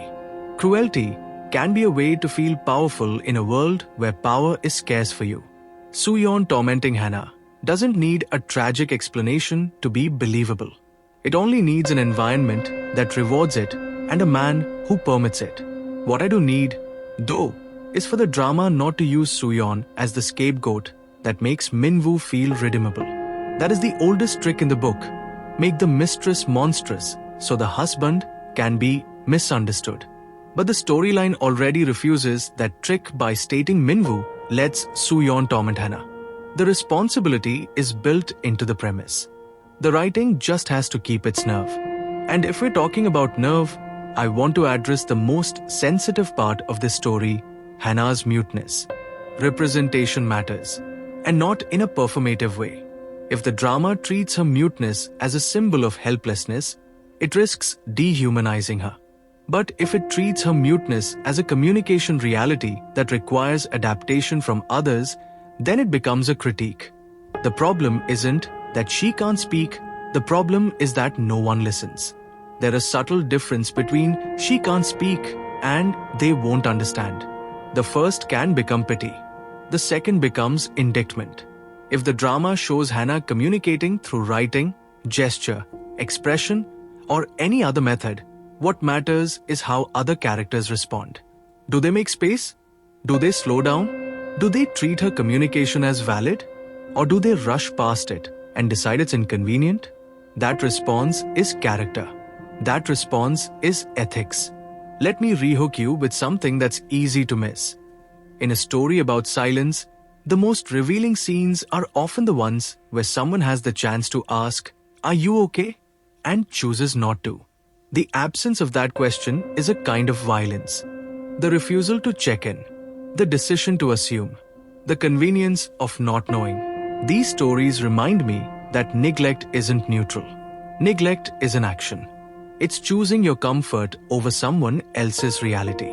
And honestly, this is where my personal emotional reaction gets very grounded and very real. Watching Hannah be trapped and tormented doesn't make me feel entertained. It makes me feel protective. It makes me feel furious. It also makes me feel sad in that tired way. Because the story isn't depicting something alien. It's depicting patterns we already recognize. Powerful men using family and money as shields, women being pitted against each other, victims being silenced, and then blamed for being silent. There were moments where I had to pause, not because it was too intense in a thrilling sense, but because the dynamic is so psychologically accurate that it becomes heavy. And I know people throw around the word triggering casually, but I mean it in the precise way. Stories of confinement and coercion can activate the viewer's own memories of being controlled, dismissed, trapped in social expectations. Even if you've never been in a mansion, you might recognize the smaller version. The relationship where your feelings were always wrong, the family where your boundaries were treated like disrespect, the workplace where you learned to stay quiet to survive. This drama presses on that nerve. And I don't say that to scare people off. I say it because it's part of what makes the show meaningful when it's done well. Art can mirror reality in ways that hurt. The question is whether the hurt leads to insight or just leaves a bruise for the sake of it. So what does Pengantin Diamku need to do, structurally, to make the pain worth the time? It needs progression. Not necessarily hope, but progression. Hannah's inner world has to evolve. Her strategies have to change. Her understanding of Minwoo has to sharpen. The divorce decision has to introduce a new phase of conflict that isn't just more of the same torment, but a shift in power dynamics. Otherwise, the story risks becoming a loop. The premise implies a turning point because it includes the decision to divorce and it includes regret that comes too late. That suggests movement, from endurance to refusal, from control to consequence, from obsession as protection to obsession as loss. But again, I don't want to invent specific events. I just want to underline that the promise of the storyline is an arc, not a static suffering portrait, and has a big thematic layer that's worth sitting with. The story positions the marriage itself as an institution of violence when it's stripped of consent. That's not a comfortable theme, especially in a genre that often romanticizes marriage as an ultimate goal. But Pengantin Diamku is basically saying, if you force it, it's not love. It's a weapon. The grandfathers will turn marriage into a transaction of legacy. Minwoo's obsession turns marriage into a cage. Sooyeon's torment turns marriage into a stage for humiliation. And Hannah's collapse shows the human cost of turning a relationship into a system. Let me throw another question at you that keeps the tension alive. When Hannah chooses divorce, is she trying to escape Minwoo? Or is she trying to escape the identity everyone forced onto her? Because those are related, but not identical.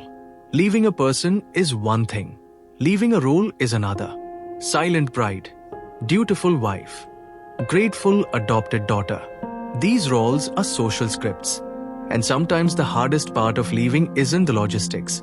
It's the internal rebellion against the voice that tells you you're not allowed to choose yourself. A well-written drama will show that internal conflict. Not with speeches, necessarily, but with behavior. Hesitation. The way she looks at a door longer than she should. The way she holds a pen in her hand like it's a lifeline. The way she flinches at kindness because kindness feels suspicious. Those small moments can carry enormous psychological truth. And on the flip side, Minwoo's internal conflict, if the drama explores it, needs to be portrayed with honesty rather than seduction. If he experiences regret, the regret should not be framed as romantic pain. It should be framed as confrontation with consequences. If he wants to call his controller love, the drama should keep showing us the locked doors so we never forget what his love looked like in practice.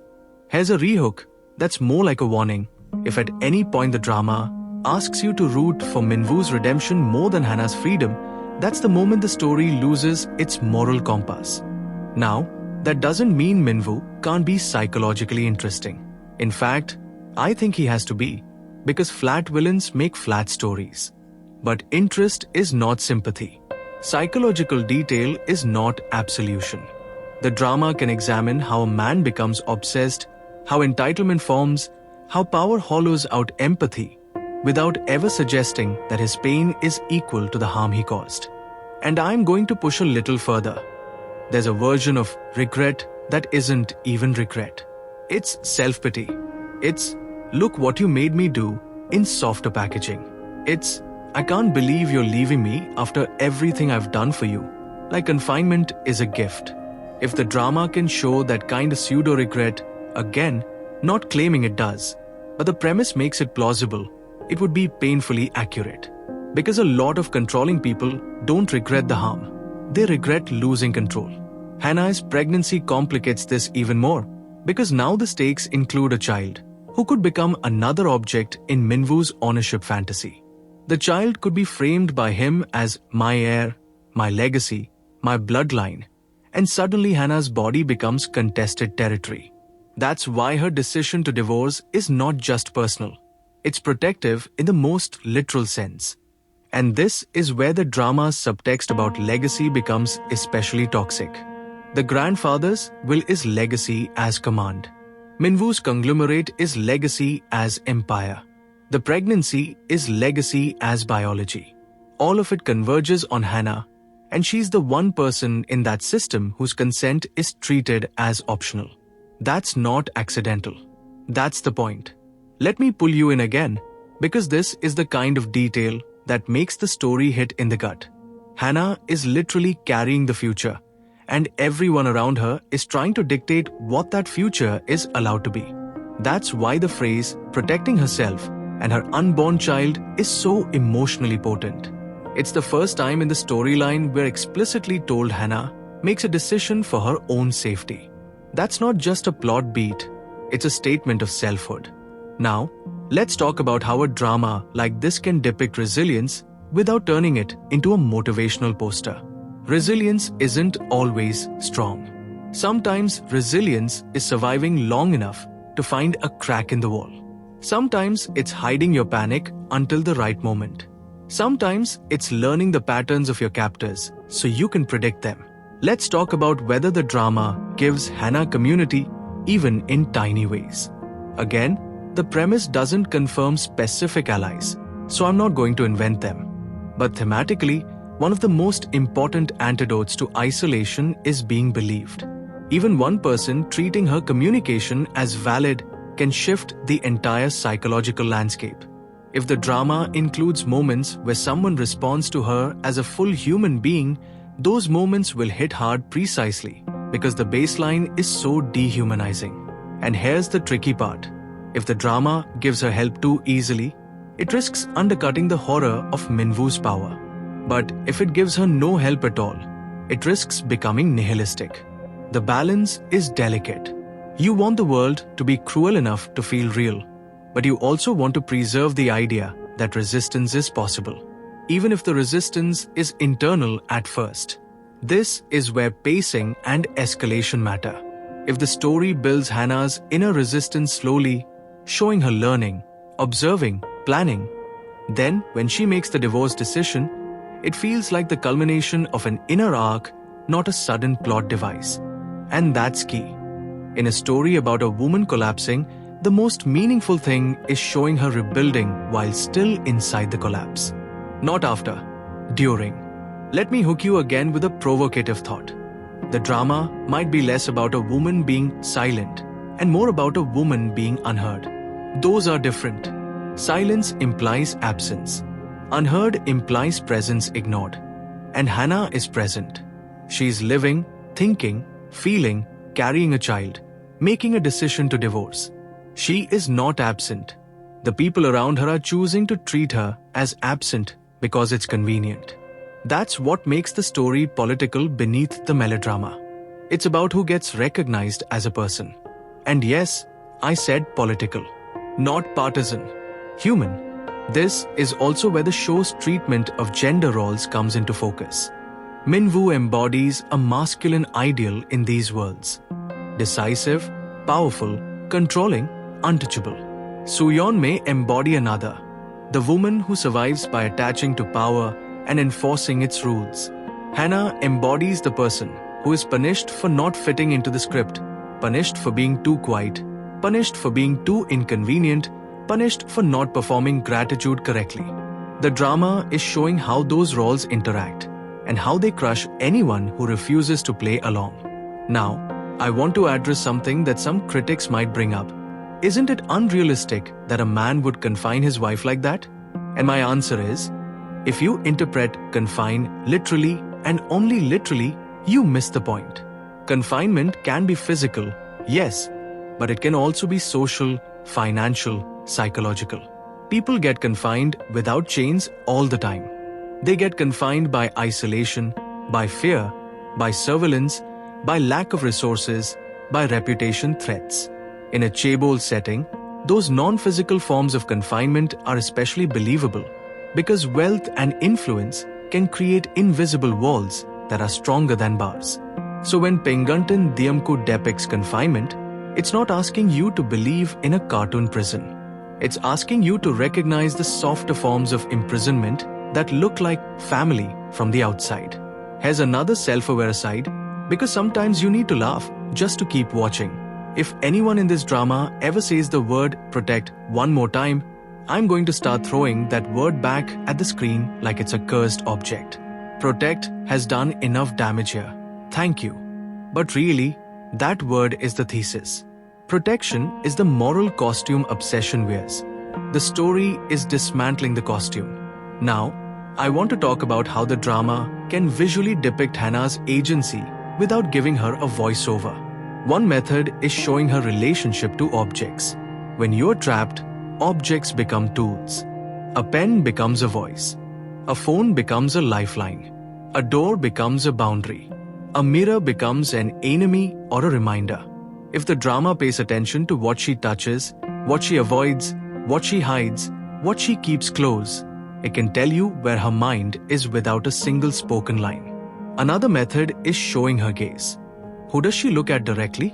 Who does she avoid? When does she look away? When does she hold eye contact longer than is safe? Eye contact, in power dynamics, is confrontation. It's also vulnerability. If Hannah starts to hold her gaze more steadily as the story progresses, that's character development you can feel. And here's the thing, a mute character can deliver one of the most powerful lines in the entire drama just by not looking away. On Minwoo's side, his characterization can be sharpened through the way he responds to her silence. Does he interpret her silence as innocence, as defiance, as insult, as consent? Every interpretation reveals his entitlement. Because he's not asking, he's deciding. If the drama wants to show his obsession as delusional, it can show him building fantasies around her silence. The silent bride becomes his canvas. He paints devotion onto her because he wants to see devotion. That's how control works. It doesn't engage with reality. It overrides it. And if regret comes later, too late, then part of the tragedy is that he regrets losing the fantasy, not necessarily harming the person. Again, that's where the writing either tells the truth or dodges it. Let me rehook you with a question that keeps me tense while watching. When Hannah moves toward divorce, who tries to stop her? And how? Not do they get stopped, not specifics, just the methods. Do they use guilt? Do they use reputation? Do they use the unborn child as leverage? Do they use money, threats, emotional manipulation? The method is the point. Because the method shows what kind of world this is. A world that respects her autonomy would treat divorce as a choice.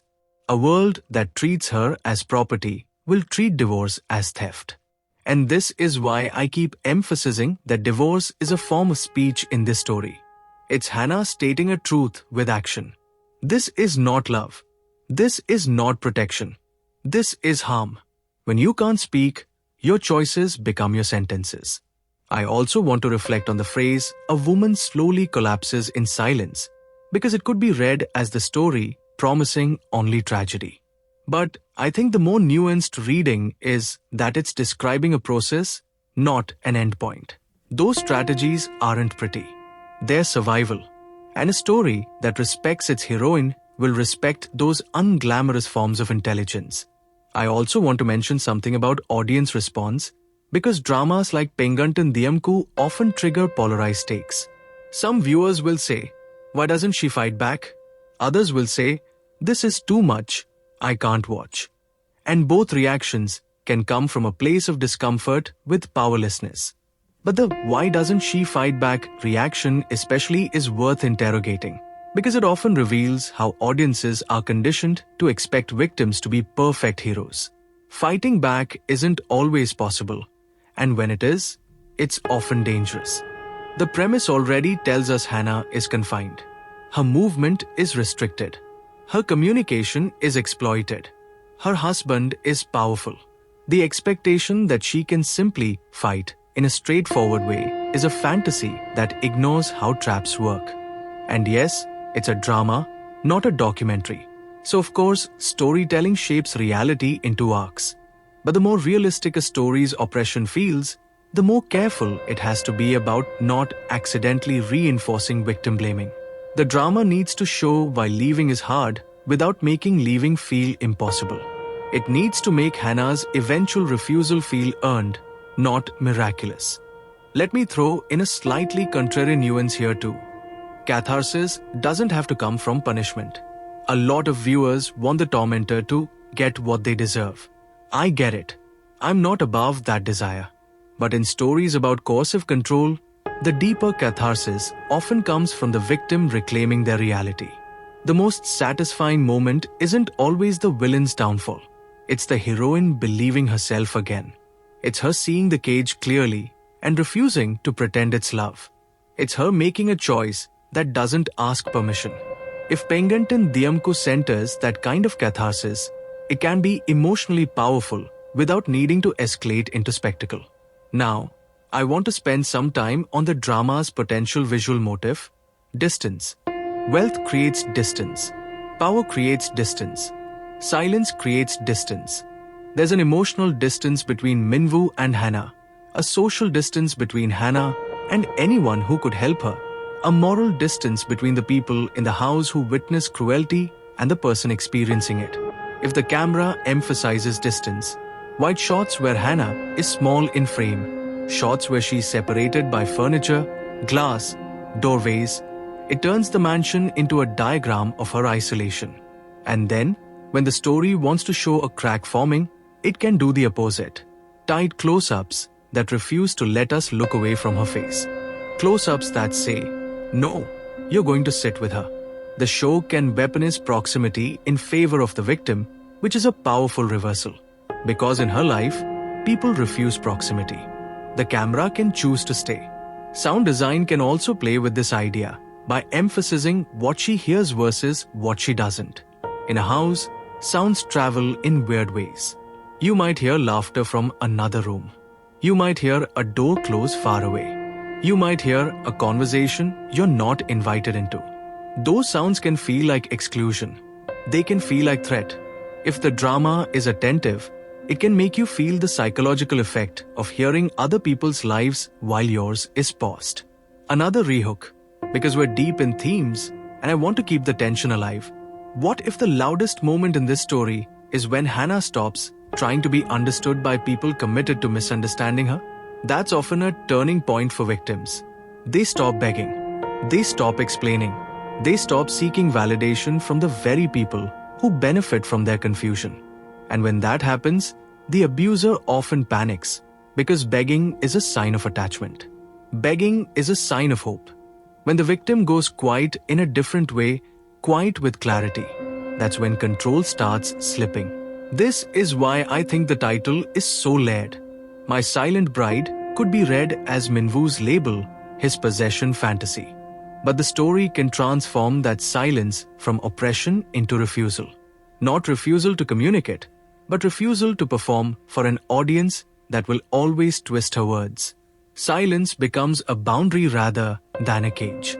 That's a powerful flip, and it's the kind of thematic payoff that can make a heavy drama feel purposeful rather than punishing. Now, I want to talk about regret one more time, because the premise practically invites us to.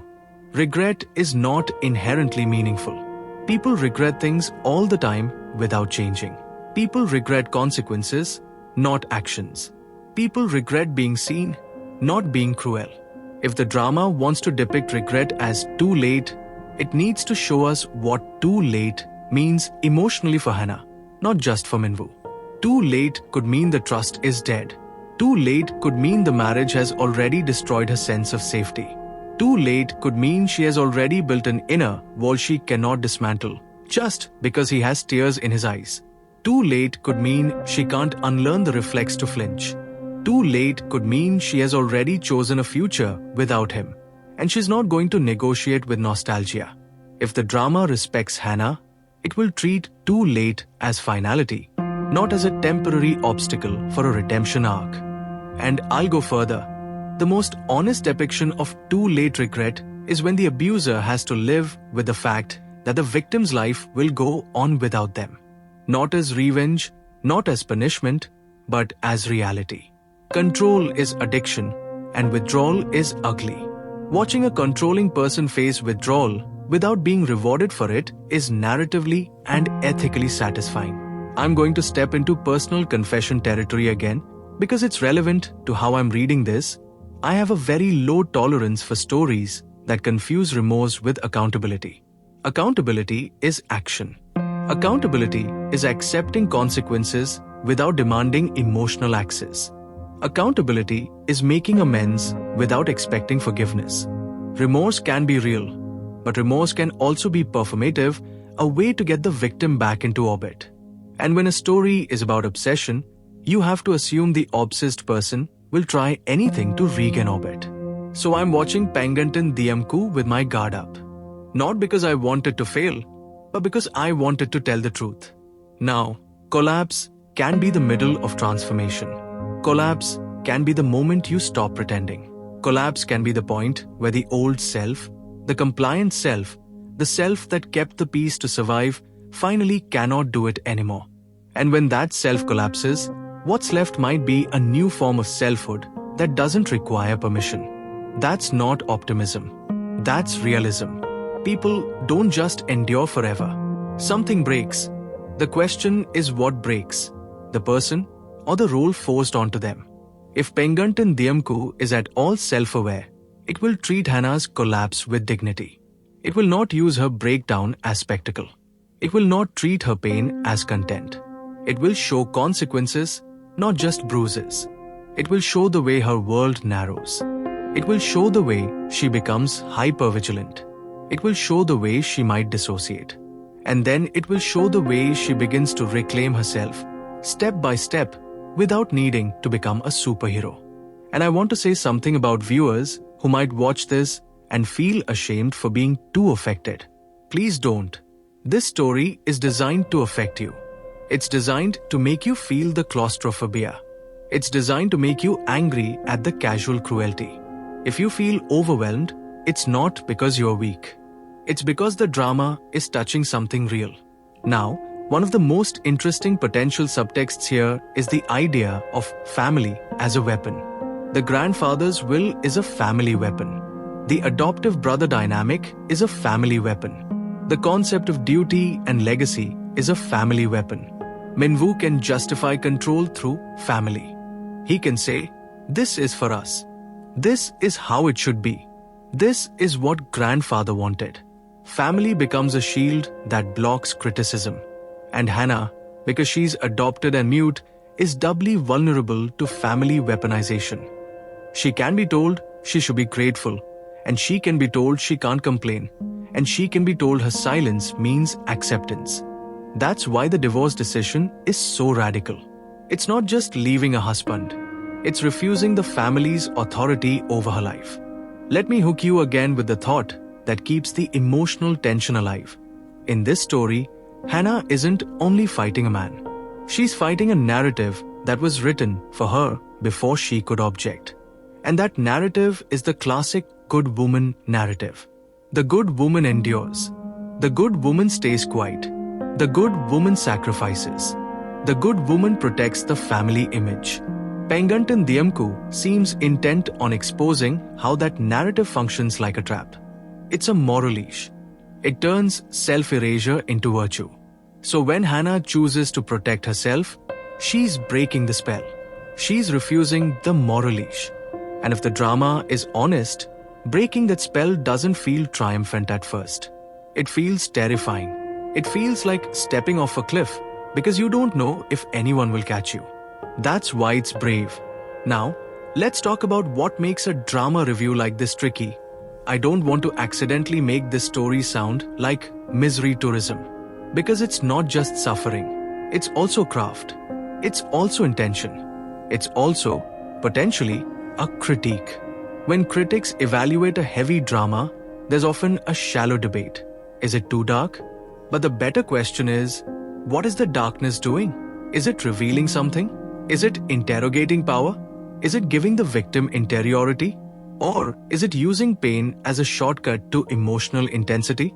From the premise, Pengantin Diamku at least knows what it wants to be about. Obsession, control, silence, regret too late, a woman collapsing. Those themes can be exploited or they can be explored. The difference is respect.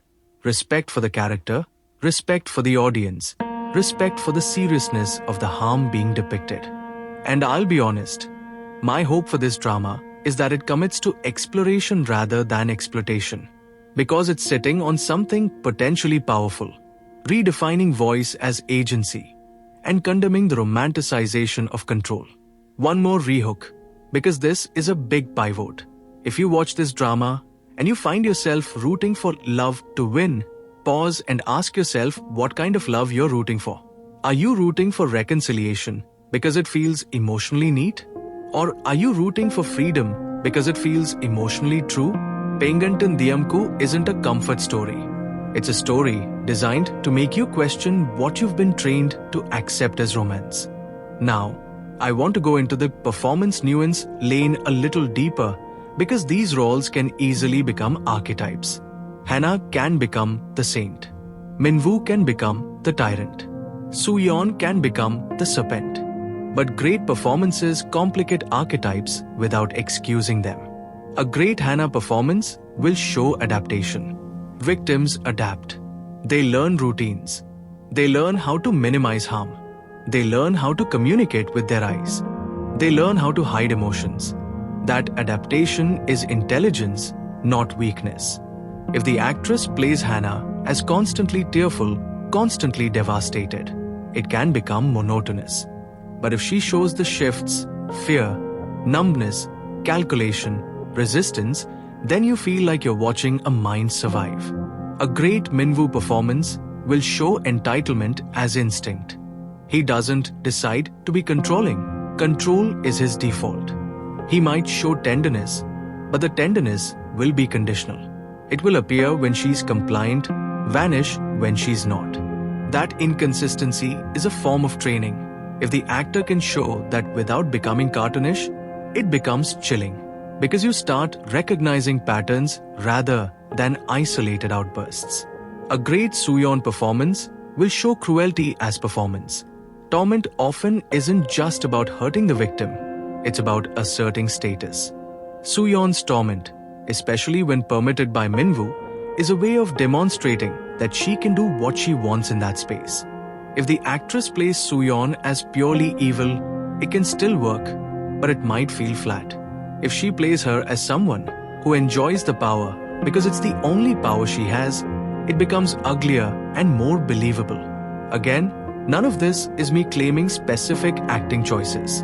It's what the premise demands if it wants to be effective. Now, I want to talk about camera perspective.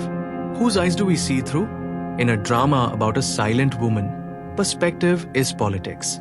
If the camera spends too much time in Minwoo's POV, we risk experiencing Hannah as he experiences her, as an object, as a possession, as a mystery.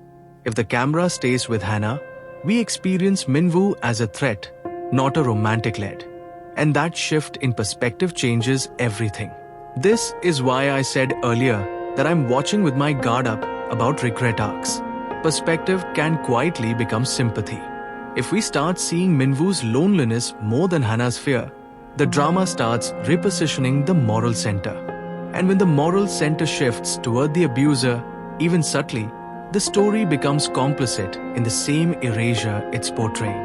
If Pengantin Diamku holds its perspective steady, if it consistently privileges Hannah's interiority, then it can explore Minwoo without excusing him. You can study a predator without making them the hero. Let me rehook you with a promise of a deeper point. The real villain here isn't just Minwoo. It's the cultural permission that lets him call control love. That's what makes this story resonate beyond its plot. Because the dynamic doesn't rely on unique circumstances.